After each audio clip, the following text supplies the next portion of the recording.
novamente. Abra sua Bíblia, Filipenses capítulo 2, verso 5.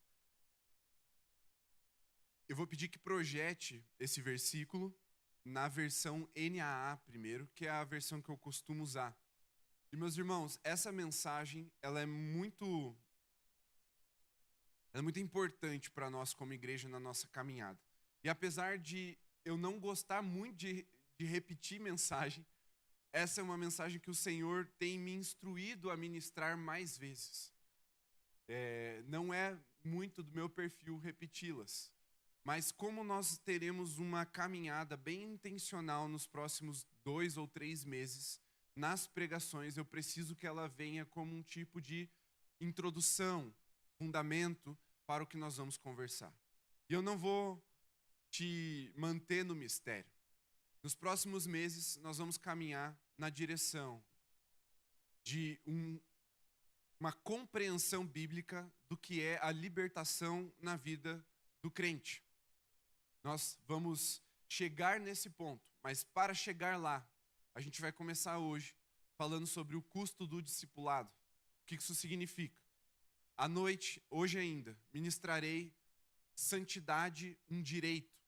Quero apresentar uma visão bíblica da santidade para além das regras e para além dos costumes que muitas vezes nós entendemos como santidade. Eu quero apresentar uma essência do que é santidade na palavra de Deus, desde o Antigo até o Novo Testamento. E depois, com essas duas mensagens fundamentando o nosso entendimento, nós passaremos aí por uma jornada com os 7 pecados capitais.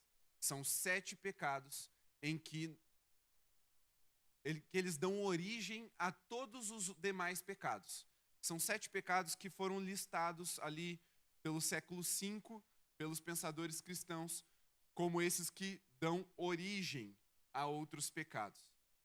Depois de entender o que é santidade e discipulado, vencermos com entendimento esses pecados que nos colocam como escravos do pecado, nós vamos então para a compreensão e a ministração da libertação na vida do crente. E por que isso é para o crente? Então a gente vai numa jornada aí nos próximos meses nessa direção. E o porquê que a gente vai nessa direção? A primeira resposta mais simples e óbvia é porque o Senhor tem direcionado. De verdade, é por isso mesmo. Não foi uma escolha aleatória, arbitrária. Em oração, o Senhor tem nos conduzido a esse lugar. Segundo, meus irmãos, porque com a ministração da libertação, nós seremos capazes de caminhar em direção à plenitude da nossa vocação como igreja, que é chegar num lugar de ministração e propagação do Evangelho. Muitas vezes, o que nos impede de ministrar o Evangelho como filhos de Deus é exatamente a timidez e os cativeiros provocados pelo pecado na nossa vida. E eles, de fato, provocam isso. A gente sabe. Quantas vezes você já não chegou num culto, depois de ter pecado, com vergonha de orar? Essa timidez que se manifesta ainda em culto, se manifesta também no nosso dia a dia. E muitas vezes nos inibe, nos impede de avançarmos, de pregarmos o Evangelho, de testemunharmos da graça de Jesus para as pessoas que estão perdidas. Então há um objetivo e há também um segundo objetivo. Eu diria que esse objetivo é secundário, que é nos preparar para o ano que nós teremos como igreja na nação brasileira. Já tenho avisado os irmãos, eu repito, nós vamos nos preparar biblicamente para o desafio das eleições no contexto que nós estamos vivendo. Aqui ninguém vai falar de candidato, ninguém vai pregar partido, nós vamos falar da palavra de Deus e como deve ser a nossa postura num ambiente tão dividido como é a nossa nação. Então, preparando-nos para esse ano, esses próximos meses serão muito importantes para nós. Então eu peço que os irmãos estejam atentos, frequentes, presentes, e não podendo estar, sempre que possível, retorne ao YouTube. Nós temos as mensagens ali gravadas para que você esteja inteirado e participando da caminhada. Especialmente quando nós começarmos, depois do carnaval, com os 7 pecados capitais. É importante que você tenha a compreensão de cada um deles. porque já ministrei essa série na juventude aqui há 1 ano e meio atrás. E foi uma série muito marcante para nós.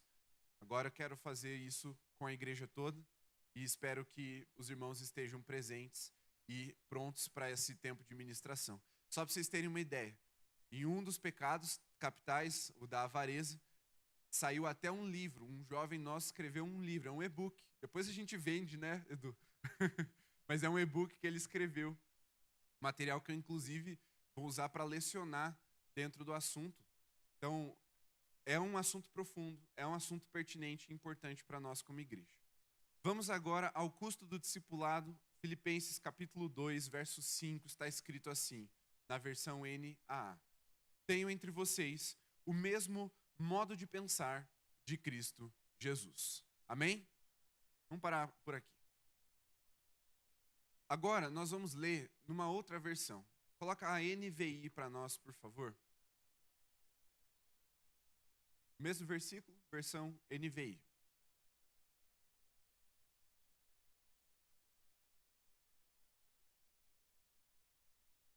Não tem?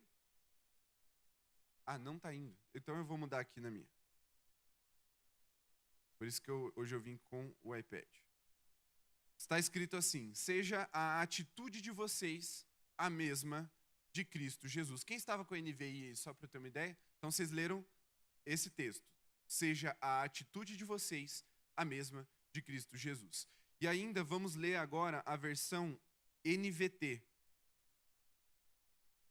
O mesmo versículo está escrito. Tem a mesma atitude. Peraí, não é NVT então. É a NA. É a ARA. Só que eu não estou conseguindo atualizar aqui. Agora foi? Tá. Então tem a mesma atitude demonstrada por Cristo Jesus. Coloca a ARA, a Almeida Revista e Atualizada, por favor.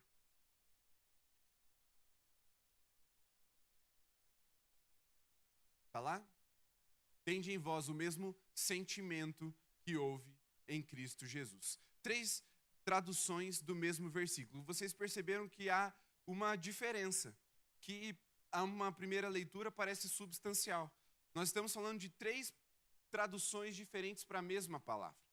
A palavra, vocês sabem, o Novo Testamento é escrito em grego. Você não precisa decorar isso, nem é importante, mas eu vou te dizer só a título de conhecimento. A palavra grega aqui é frônesis, e ela é traduzida dessas 3 formas. Tende em vocês o mesmo modo de pensar, tende em vocês o mesmo sentimento, e tende em vocês a mesma atitude de Cristo Jesus. 3 dimensões de uma tradução da mesma palavra.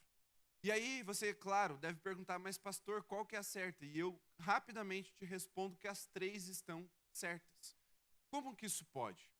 É porque existem palavras que elas não são só uma palavra, elas são conceitos elaborados dentro de uma linguagem. E para traduzir, muitas vezes há uma dificuldade, uma tradução direta, literal, uma tradução imediata. E como a forma de traduzir, ela tende a buscar a literalidade do texto original, quando nós falamos de conceitos, eles acabam ou ficando fracionados, como é o caso dessa palavra, ou eles acabam até ignorados, como, por exemplo, em João, Evangelho de João, capítulo 1, quando fala que o verbo era Deus. Esse verbo, ou em algumas traduções, palavra, é o conceito de logos. Também uma palavra grega que não pode ser traduzida só assim como uma palavra qualquer. Vem todo um conceito acerca do que Jesus representava. Então, aqui, da mesma forma, o apóstolo Paulo usou uma palavra que tinha um conceito mais elaborado do que uma simples tradução direta. E nós já vamos compreender isso. Agora, antes de entrarmos na explicação, porque eu quero terminar essa mensagem explicando esse texto, eu quero trazer para nós uma história, a história do Evangelho. Vocês sabem que Deus criou os céus e a terra e tudo que neles há, e plantou um jardim e pôs nele o homem, e do homem fez a mulher, e eles conviviam em harmonia perfeita com o Senhor, o Criador. Só que, a certa altura, vem a tentação por meio Satanás, o diabo, o inimigo das nossas almas, e com a tentação, homem e mulher caem em pecado. Caindo em pecado, há uma consequência. A maldição do pecado vem com força em direção ao homem e à mulher, e ali mesmo no Éden, antes de tirá-los de lá, Deus já lança fundamento com uma profecia de que viria o Messias. Ele diz que da mulher sairia o menino que esmagaria a cabeça da serpente. O menino ou o varão, depende da tradução. Então ali Cristo já é prenunciado para a salvação da humanidade. Adão e Eva saem e vivem uma vida agora contaminada pelo pecado, e todos os seus descendentes já são concebidos nesse pecado. E ainda que, depois de muita devassidão, Deus renovasse a humanidade por meio de um dilúvio, e salvando Noé e sua família e dando continuidade a partir deles, ainda assim, já na família de Noé, o pecado continua trazendo consequências sérias. O povo cresce, se desenvolve, as nações se estruturam, e no meio de uma situação de patriarcado em que aqueles povos viviam, Deus escolhe um homem para fazer uma aliança de fé, para que ele se revelasse. Esse homem é Abraão, o que o autor aos Hebreus chama de pai da fé. Por quê? Porque ele creu no que Deus disse para ele. Não há mérito em Abraão.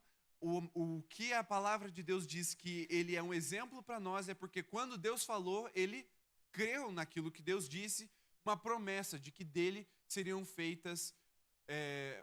feita uma grande nação e todas as famílias da terra seriam abençoadas. Essa aliança ela vai para os seus filhos, Isaac e Jacó, chamado Israel por Deus, e de Israel surgem as 12 tribos. Os seus 11 filhos, que José não é tribo, os 2 filhos de José, Manassés e Efraim, se não me falha a memória, vem então a nação de Israel. Eles vão para o Egito numa condição adequada, numa condição boa, uma condição de convite, e a eles é dada uma terra, como se fosse arrendada. Aqui vocês podem plantar, aqui vocês podem crescer, se multiplicar como um clã, como uma família. E essa família, ela se multiplica e fica tão numerosa que ela ganha um peso de uma nação. E aí cai a dinastia de Faraó que recebeu, que acolheu a família de Israel por causa de José no Egito. Surge então uma nova dinastia. E com o surgimento de uma nova dinastia é apagada a dinastia anterior, e essa nova dinastia não conhecia o que José havia feito pelo Egito, salvado o Egito de uma grande fome, com a sua sabedoria. Então, eles passam a escravizar o povo de Israel, os hebreus, naquele território. E claro, ali já vem algumas outras etnias junto, e esse povo passa a ser escravo na terra do Egito. Há um ponto em que o clamor desse povo sobe aos ouvidos do Senhor e isso o incomoda. E então Deus levanta um homem chamado Moisés para se tornar o libertador. Homem enviado por Deus com todas as suas fraquezas e limitações. Ele põe de joelhos o maior império daquela época, um dos maiores impérios da história da humanidade. Não por força, nem por estrutura, tampouco por exércitos, mas pelo único e exclusivo poder de Deus atuando nele. E é isso que eu quero começar a chamar a sua atenção. Quando Deus escolhe se manifestar contra a maldade desse mundo, Deus não a faz necessariamente, ou quase nenhuma das vezes ele fez, por meio de forças e estruturas humanas. Deus coloca principados e potestades, homens poderosos de joelhos pela força do seu poder, e não pela força humana. Israel foi escolhido por Deus para julgar as nações daquele tempo, não só no Egito, mas a partir do Egito até Cristo Jesus. E Deus faz isso na história de Israel, não uma, não duas, mas inúmeras vezes, humilhando as estruturas poderosas desse mundo, colocando de joelhos potestades e principados, o que nós chamamos de falsos deuses. Nós vemos culturas malignas, culturas inteiras que eram malignas, sendo dizimadas e apagadas da história por meio da mão de um povo frágil, pequeno, que diante dos outros povos, eles mesmos se enxergavam como gafanhotos, como insetos, mas Deus os fortaleceu e por meio deles aplicou e fugiu a palavra. Deus estabeleceu juízo para aqueles povos perversos. E então chega Jesus como Messias desse povo. Ele é rejeitado pelos seus, porque havia uma expectativa muito grande acerca desse Messias. Muitos homens já haviam surgido no tempo de Jesus se proclamando ou se autoproclamando Messias. Nós vemos isso nas Escrituras quando os discípulos não sabiam quem era o Messias, se era João Batista ou se era Jesus. Por quê? Porque João Batista ele já havia começado um movimento muito parecido com o que eles esperavam de um Messias. E eles perguntam, você é o Messias? Ele fala, não sou o Messias. E ele aponta para Jesus, Cristo é o Messias, aquele que havia de vir. Jesus vem e frustra profundamente o povo de Israel. Porque ele diz, eu não sou desse mundo. O meu reino não é desse mundo. Isso frustra, inclusive, os seus discípulos, que estavam caminhando com ele já há algum tempo. Esses discípulos perguntavam para Jesus, Jesus, devemos orar para que o Senhor mande fogo dos céus e destrua esses ímpios? E Jesus fala, não é assim que eu vou funcionar, não é assim que eu venho estabelecer o meu reino. Eles também perguntam, Jesus, quando que o Senhor vai destronar César e vai se sentar no trono de Israel, para que Israel então reine sobre todas as nações? E Jesus fala, o meu reino não é deste mundo, eu não funciono desse jeito. E ele então estabelece um outro reino, um reino de uma ordem superior, que nós já falamos que é a ordem de Cristo, que está acima das etnias, que está acima das geografias. Um reino que vem para ser espalhado por toda a terra e alcançar inclusive a mim e a você que somos gentios. Gentios é todo aquele que não é hebreu, que não é judeu. E nós somos alcançados por esse evangelho e nós agora somos parte desse reino. E quando nós olhamos para essa nação, a nação brasileira, quando nós olhamos para as nações do Ocidente, inclusive as nações do Oriente, olhamos para o mundo presente, nós vemos um mundo caído. Ou alguém aqui está satisfeito com a realidade moral do nosso mundo? Não. E nós temos visto cada vez mais, por conta da informação acessível para nós, uma quantidade elevada de imoralidade, de perversidade, de perseguições, de estruturas humanas poderosas que subjugam outras por coisas passageiras, por lucro, coisas imorais sendo estabelecidas como coisas normais, comuns do nosso dia a dia, o tempo todo. Isso provoca em nós o que Cristo chama no Sermão do Monte, Mateus 5 em diante, mas especificamente nas bem-aventuranças, de fome e sede de justiça. Ao olharmos para o mundo caído, todo filho de Deus que não pertence à ordem desse mundo, todo filho de Deus que está com Cristo Jesus, assentado nas regiões celestiais, olha para essas coisas e sente uma santa indignação, uma santa inconformidade, chamada de fome e sede de justiça. E é natural que, ainda dentro das nossas estruturas humanas, nós recorramos, como os discípulos de Jesus já recorreram. Ninguém está sendo julgado aqui, amém? Eu passo por isso todos os dias eu reconheço que passo por isso. A mesma carnalidade dos discípulos. É natural que nós recorramos a algum senso de justiça humano para tentar satisfazer essa fome, essa sede de justiça, para tentar colocar do nosso jeito ou dizer como as coisas deveriam acontecer. E normalmente elas passam por um tipo de juízo semelhante ao que Deus usou Israel para fazer. Mas eu não creio, e a palavra de Deus não nos dá base para afirmar que a igreja substitui Israel, especialmente no que diz respeito à aplicação do juízo às nações. A igreja foi estabelecida por Cristo para pregar a redenção das nações e não para estabelecer o juízo sobre elas. Quem é, na nova ordem em Cristo Jesus, o responsável? O responsável por aplicar juízo. O justo juiz, Deus o Pai. E ele o fará por meio do Filho Jesus quando ele retornar à terra. Ou seja, daqui até lá, nós temos uma missão. A missão de pregar o evangelho que redime as nações, que redime os corações, que redime as vidas e restaura o relacionamento da humanidade com o Pai. Essa é a nossa missão. Então, meu irmão, se diante de tudo que você tem visto ultimamente, a internet tem estado empolvorosa nos últimos dias. Só a título de citação mesmo.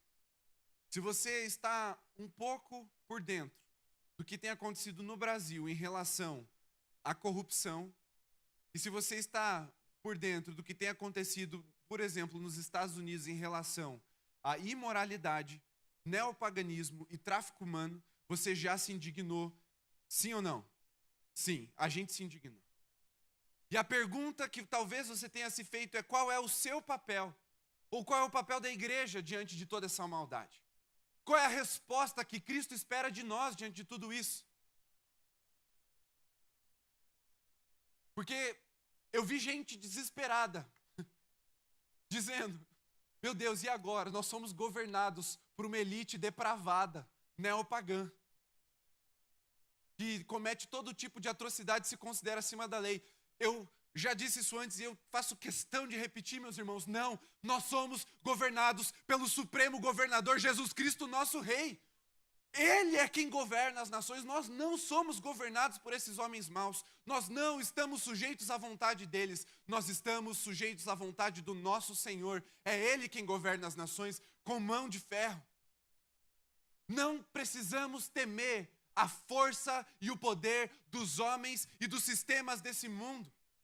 Todas as vezes na história da revelação do poder de Deus, Deus escolheu as coisas fracas para subjugar e humilhar as fortes. Deus escolheu as coisas loucas para confundir as sábias. Aqueles que pensam estar no poder não estão. Um dia serão colocados de joelhos e suas línguas confessarão que o nosso Deus, Jesus Cristo, é o Senhor.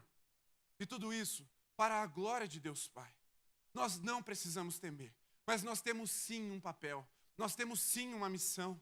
Como nós lutamos contra toda essa injustiça? Como nós nos posicionamos contra toda essa maldade? Existe um jeito, e esse jeito é olhar para Cristo e começar a imitá-lo na doutrina do que nós chamamos de discipulado. Nós temos a missão de olhar para Jesus e imitá-lo. É assim que Deus quer que a igreja lute contra todo tipo de maldade e injustiça desse mundo. E essa imitação, ela existe, como nós lemos, em 3 dimensões. Começa por uma dimensão interna, mas elas acontecem ao mesmo tempo, porque eu creio na integralidade, ainda que na didática da repartição corpo, alma e espírito, nós somos um único ser e vivemos nessa integralidade. Mas começa dentro com um modo de pensar. Quando Cristo diz qual é o resumo da lei, qual é a maior lei, ele fala que é amar a Deus sobre todas as coisas, com toda a tua força, com todo o teu entendimento, com toda a tua alma, e ao próximo, semelhante a essa primeira lei, amar ao próximo como a si mesmo. Você percebe que a nossa missão ela está muito mais vinculada em revelar esse amor, revelar o poder de Deus por meio do Evangelho, do que necessariamente por um senso de batalha. As nossas armas não são contra a carne. Elas não são poderosas contra as estruturas humanas. Elas são poderosas nas regiões celestiais contra todo tipo de principado e potestade que rege esse mundo, abaixo do governo de Cristo. Nosso lugar é no lugar de imitação. Por isso nós precisamos, em primeiro lugar, meus irmãos, estabelecer, por meio do discipulado, o mesmo modo de pensar de Cristo Jesus. Como que Cristo pensava? Isso só vai acontecer a partir do momento em que nós conhecemos esse Jesus. E o conhecemos intimamente. Conhecer a Cristo não pode ser algo de ouvir falar, não pode ser algo pontual na nossa semana. Precisa ser estabelecido um relacionamento de intimidade para que, ao ponto de eu saber como Ele pensa. Esse tem que ser o nosso objetivo diante de Jesus, conhecê-lo ao ponto de saber como Ele pensa. Para que, em nome de Jesus, fazer o que fazemos, proclamar o que proclamamos, não façamos do nosso jeito, obscurecendo a revelação de Deus para as pessoas. Ter o mesmo modo de pensar é permitir que essa transformação do Espírito Santo ela seja interna. Porque caso contrário, caso ela seja apenas externa, ela passa a ser legalista. Ela passa a ser farisaica e Deus não recebe aquilo que é único e exclusivamente externo. Aquilo que é externo precisa ser balizado, testificado por aquilo que é interno dentro de nós. Cristo não está esperando de nós uma performance exterior. Ele espera uma transformação integral. Mas ela precisa começar com a transformação do nosso modo de pensar para que ele seja a semelhança de Cristo Jesus. E que semelhança é essa? Vamos ao versículo 6. Que mesmo existindo na forma de Deus, não considerou ser igual a Deus algo a que deveria ser retido a qualquer custo. Pelo contrário, ele se esvaziou, assumindo a forma de servo, tornando-se semelhante aos seres humanos. E reconhecido em figura humana, ele se humilhou, tornando-se obediente até a morte e morte de cruz. Por isso, Deus também o exaltou sobremaneira e lhe deu o nome que está acima de todo nome, para que ao nome de Jesus se dobre todo o joelho, nos céus, na terra e debaixo da terra, e toda língua confesse que Jesus Cristo é o Senhor, para a glória de Deus Pai. Você percebe como é diferente do que a gente espera, como é diferente da nossa expectativa?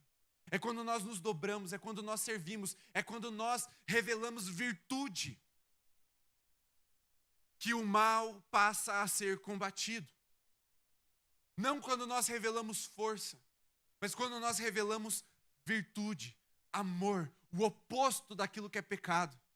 Se você está se perguntando qual é o seu papel diante de tanta maldade e injustiça, comece fazendo o que Jesus fez e você vai ver a realidade de muitas pessoas se transformando ao seu redor. Você vai ver vidas e famílias inteiras sendo transformadas. E pode ser que por meio dessas vidas que você toca com o Evangelho, uma nação inteira venha a ser transformada. Nós já vimos isso acontecendo na história da igreja. Quantos avivamentos aconteceram por meio de homens e mulheres que não tinham nome, mas se dobraram diante do maior nome de todos, Jesus Cristo. E por causa deles, as nações foram transformadas. Uma das mais icônicas é o avivamento do país de Gales. Homens e mulheres humildes, que não tinham força para lutar contra o Império Britânico. Eles não tinham nada, estrutura nenhuma. Mas eles se dobraram diante de Jesus, passaram a viver piedosamente imitando esse Jesus. E por causa disso, uma nação inteira foi transformada. Os homens pararam de bater até nos cavalos. Os cavalos já não sabiam mais como trabalhar, porque a cultura era tão agressiva, tão violenta. Homens que eram boêmios, viviam debruçados sobre a bebida nas mesas dos bares. Os bares começaram a fechar. As mulheres passaram a ter seus maridos dentro de casa. Os filhos passaram a ver seus pais orando. Toda uma geração foi marcada pela demonstração de virtude, ou seja, eles olharam para Jesus e, cheios do Espírito Santo, passaram a imitá-lo, a mudar o modo de pensar. Mas isso precisa entrar também, alcançar também os nossos sentimentos, essa segunda dimensão do nosso ser.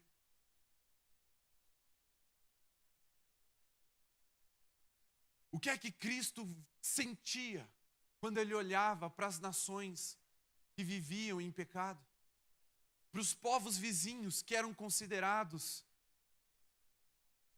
semelhantes a porcos. O que é que ele sentia? Qual era o sentimento de Cristo Jesus diante disso tudo? Era de compaixão. E ele revelou o seu amor, especialmente quando nós vemos em João 8, ali fica ali fica teologicamente consistente quando a mulher adúltera é trazida aos pés de Jesus para ser apedrejada. Todo pecado vai ser julgado e punido. Todo pecado, meu irmão. Aquele que a gente comete, aquele que a gente pensa, todo pecado vai ser punido. De todas as pessoas, inclusive da igreja. Só que os pecados dos filhos de Deus são punidos na cruz em Jesus Cristo. E os pecados daqueles que, obstinados, rejeitam a pregação da verdade, se colocam como inimigos de Deus, será punido no inferno. Não haverá injustiça na eternidade. Nós podemos ficar tranquilos em relação a isso. Mas quando nós olhamos para um pecador, nós precisamos mirar com o mesmo sentimento que houve em Cristo Jesus, o arrependimento desse pecador. Você olha para os depravados hoje com o mesmo sentimento que houve em Cristo Jesus. Isso não é fácil, meus irmãos, porque precisa ser cultivado dentro do nosso coração. Quando, alguns meses atrás, em novembro, nós enviamos aqui, pela segunda vez, algumas pessoas, alguns membros dessa igreja, lá para o Recife, nordeste do Brasil, para uma ação missionária no grupo Shores of Grace, do Nick Billman. Eles trabalham já há 15 anos, são americanos que trabalham há 15 anos no Brasil, com pessoas em situação de prostituição. E agora nós temos a extensão desse ministério aqui em Curitiba, e nós já temos algumas pessoas aqui da nossa igreja que têm servido, ministrado nesse ministério. Quando nós olhamos para uma pessoa em situação de prostituição, independente da configuração estética que ela esteja, você sabe muito bem do que eu estou falando, meus irmãos. Estou falando de mulheres, sim, que vão à prostituição, e estamos falando de homens que se travestem de mulheres e vão à prostituição. Quando nós olhamos para esse nível de depravação, nós olhamos com o mesmo sentimento que houve em Cristo Jesus, ou nós estamos olhando ou estamos mais parecidos com aqueles discípulos que se enojavam. O nosso nojo deve ser do pecado, mas não do pecador, enquanto ele ainda não se arrependeu, porque ainda há esperança. O mesmo sentimento que houve em Cristo Jesus é cultivado por nós quando nós nos lembramos de onde Ele nos tirou. Meus irmãos, eu e você também éramos merecedores do inferno. Nós também éramos. Mas Ele nos amou quando ainda éramos seus inimigos.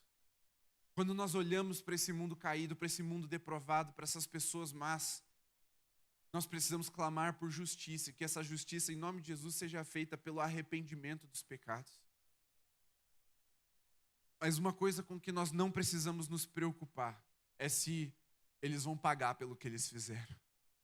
Meus irmãos, quando nós vemos esse escândalo da ilha do bilionário lá nos Estados Unidos, não existe nada do que eu e você ou qualquer pessoa nessa terra possa fazer com ele que vá se equiparar com o que ele fez com as outras pessoas. É impossível humanamente aplicar uma punição justa, equilibrada. O mal que aquele homem fez é tamanho que é impossível em vida ele pagar por tudo que ele fez. É por isso que nós, os filhos de Deus, confiamos na justiça eterna de Deus. Mas quando nós olhamos para o pecador próximo a nós precisamos olhar com o mesmo sentimento que houve em Cristo Jesus. Eu sei que isso é difícil, mas não é impossível. E eu já vou te explicar qual é o caminho para isso. Além do mesmo modo de pensar e o mesmo sentimento que houve em Cristo Jesus, nós somos chamados também a termos a mesma atitude. E isso completa o conceito de frônesis. Essa palavra, ela tem essa amplitude de ser de dentro para fora, mas completamente o mesmo sentimento, modo de pensar e atitude de Cristo Jesus.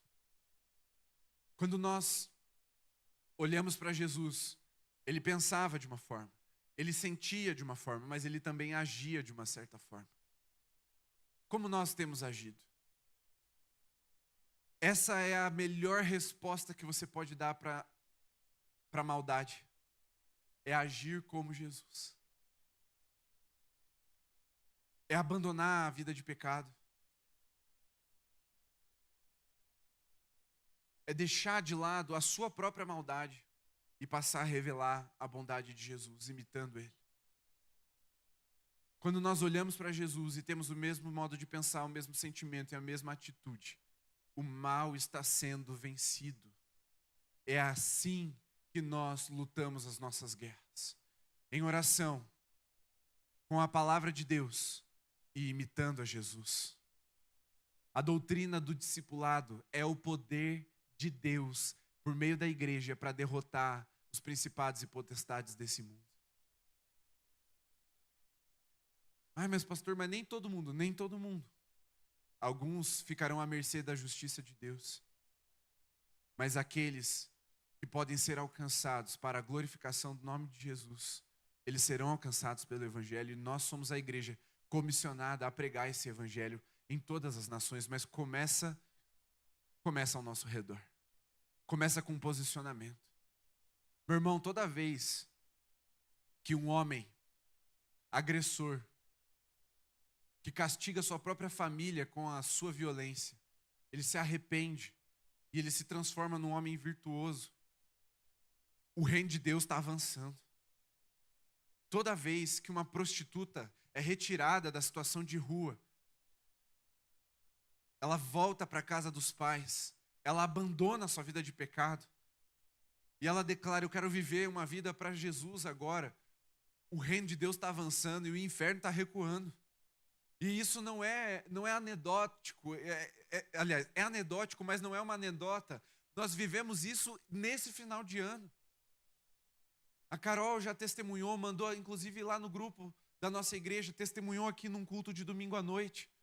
Uma das meninas que eles começaram o relacionamento ali de conversar, de tomar café, de apresentar o evangelho, já abandonou a prostituição, já começou, meus irmãos, o reino de Deus está avançando. O evangelho está sendo pregado e ele é poderoso para desfazer a maldade desse mundo. Nós temos que crer nisso, que é por meio dessas pequenas ações de imitação de Cristo que Deus humilha Satanás e as hostes do inferno.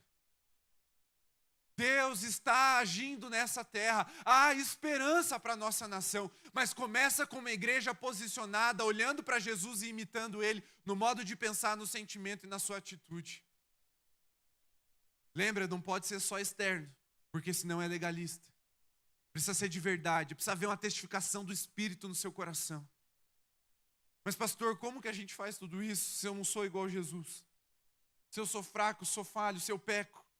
Meu irmão, só existe um jeito, um único jeito da gente conseguir. Porque o evangelho ele é uma boa notícia, concorda comigo? O evangelho não é só uma proposta do que você tem que fazer, o evangelho é uma boa notícia. É o que Jesus fez por você, e ele fez o que você não podia fazer.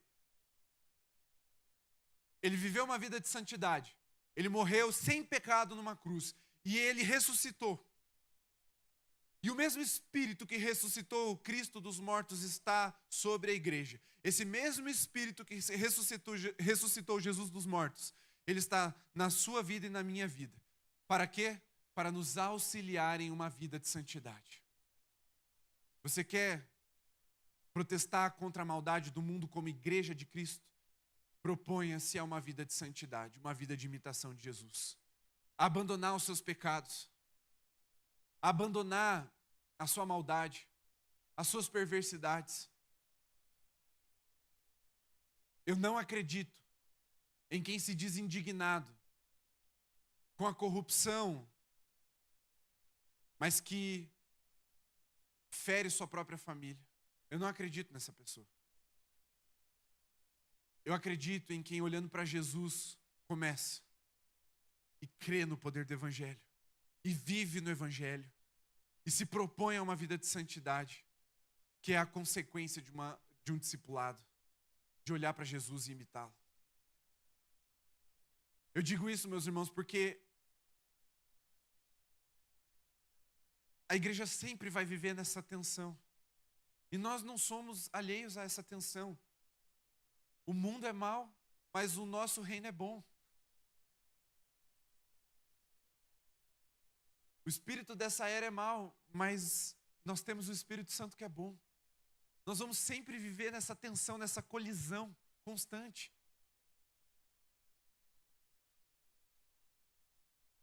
Só que depois dessa boa notícia, ela precisa gerar em nós uma decisão de uma vida de santidade. Isso só vai acontecer, meu irmão, se nós clamarmos pelo auxílio do Espírito Santo. É o único jeito de viver em santidade. Nós não temos força para vencer nem a nossa própria maldade. A gente consegue fazer quase qualquer coisa, menos vencer a nossa própria maldade. Nós vemos isso na história de Israel. Os povos pagãos, circunvizinhos, foram dizimados porque a maldade deles era tanta. Eles sacrificavam seus próprios filhos em adoração aos ídolos. Meus irmãos, em um certo ponto, Israel passou a fazer isso também. Porque se conformaram, porque não viveram segundo a lei que revela o coração de Deus. Mas nós precisamos viver segundo Cristo, que é o coração de Deus revelado, é a imagem do Deus invisível revelada. Sem santidade, nós não veremos ao Senhor. Sem uma decisão firme diante dessa boa notícia de que fomos resgatados do império das trevas e transportados para o reino do Filho amado, de viver uma vida longe do pecado, de abandonar os nossos pecados, nós não vamos ver as pessoas sendo salvas, nós não vamos ver as pessoas sendo transformadas e muito menos a nossa nação. Enquanto houver corrupção, maldade, pecado no nosso coração e no seio da igreja, nós não veremos uma nação transformada. Mas eu ainda creio que o Espírito Santo está promovendo transformação no meio da igreja. Eu creio e eu tenho orado, Senhor, transforma a minha vida e o meu coração. Transforma a tua igreja. Faz-nos viver como Cristo viveu. Enche-nos do teu Espírito Santo, porque sem o Espírito Santo nós não conseguimos vencer o pecado. Essa é a resposta que nós temos que dar para esse mundo. Encarnar o Evangelho, como Cristo encarnou, sendo uma boa notícia para nós. Essa é a melhor forma e talvez a única forma que nós temos de combater esse mal. Vivendo uma vida de oração, segundo a palavra, e imitando Jesus Cristo, o nosso Mestre. O Evangelho é o que Cristo fez por nós. O discipulado é o que nós fazemos em correspondência a isso. E o fruto de uma vida de discipulado, que é imitar Jesus, no modo de pensar, no sentimento e na atitude, vai nos levar a uma vida de santidade. É uma consequência lógica e sobrenatural dos efeitos do Evangelho na nossa vida.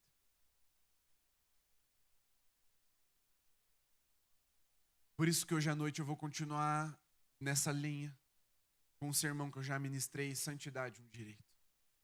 Eu quero que você entenda o que é essa santidade.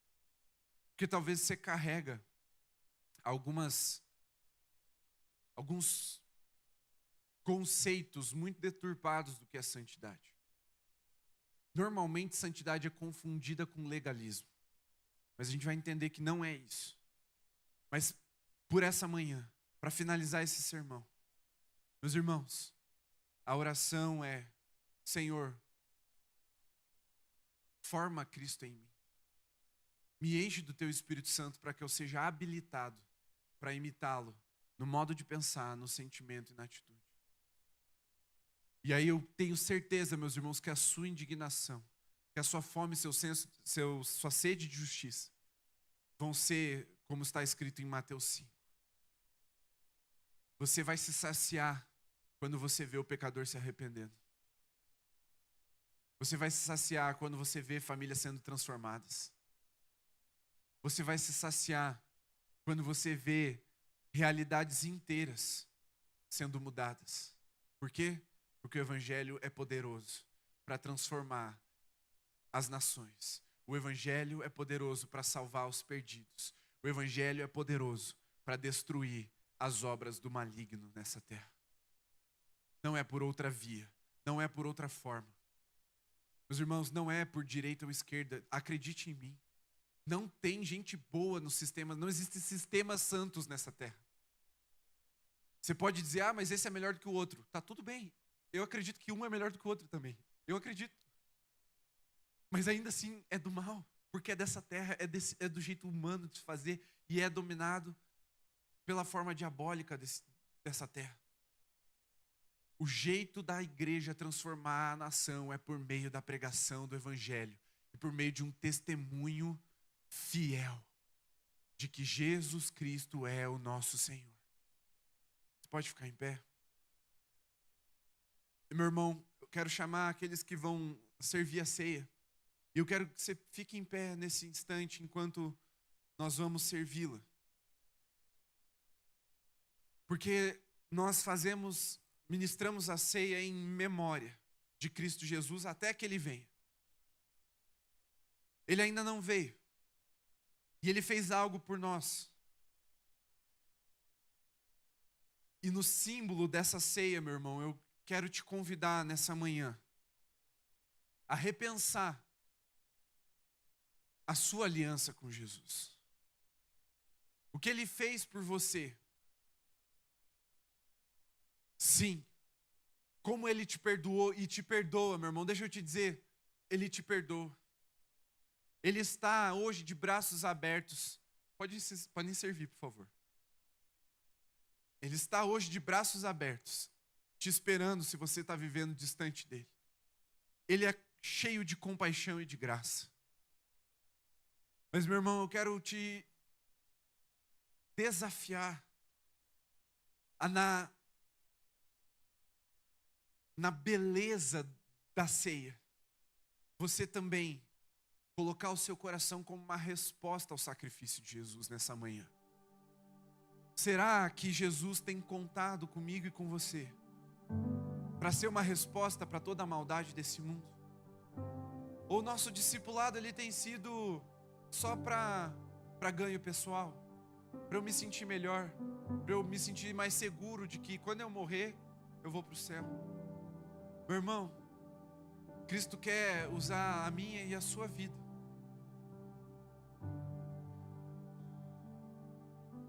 para derrotar e destruir as obras de Satanás por meio da pregação do evangelho, por meio de um testemunho fiel, por meio de um coração debruçado no Senhor, disposto a imitá-lo.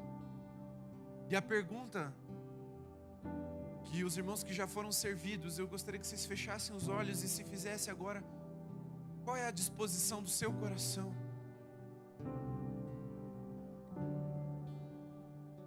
Qual é a disposição do seu coração para seguir Jesus nos seus passos? Para permitir que os seus sentimentos sejam transformados por Ele, para permitir que até o seu modo de pensar seja transformado por Ele. Eu falo de disposição, meu irmão, porque existe um custo. E o custo do discipulado é abandonarmos a nossa velha forma de viver. É abandonarmos a velha maneira de viver, o velho homem, a velha natureza, para que nascidos do Espírito vivamos conforme Cristo viveu. Qual é a disposição do nosso coração?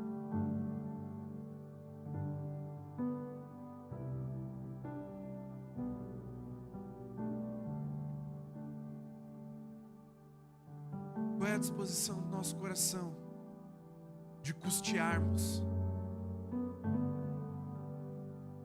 a transformação da nossa nação?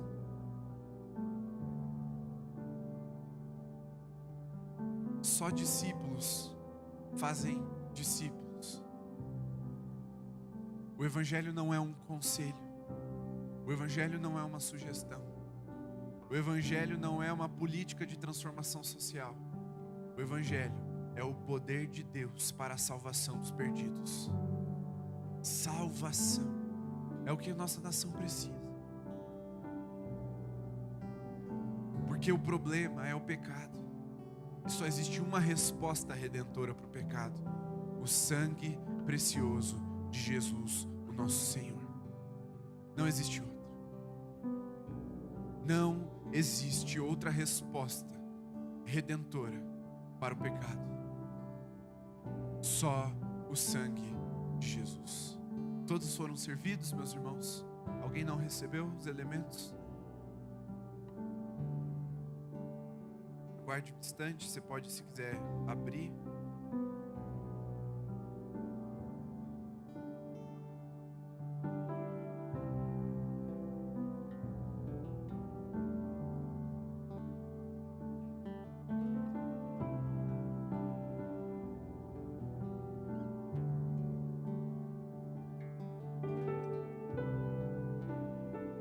Jesus disse, pegando o pão e partindo, e repartindo entre os discípulos, que esse era o corpo de Jesus. Corpo hoje do qual nós, por meio da nova aliança, fazemos parte. Depois, ele pegou o cálice, disse: esse é o meu sangue.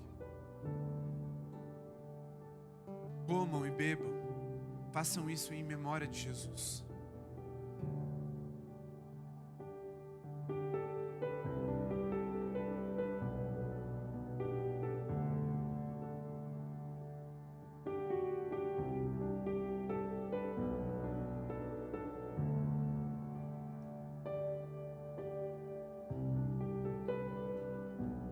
Segure por alguns instantes, nós já vamos encerrar.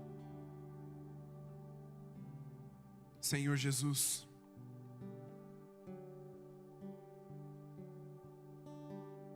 nós estamos indignados com esse mundo.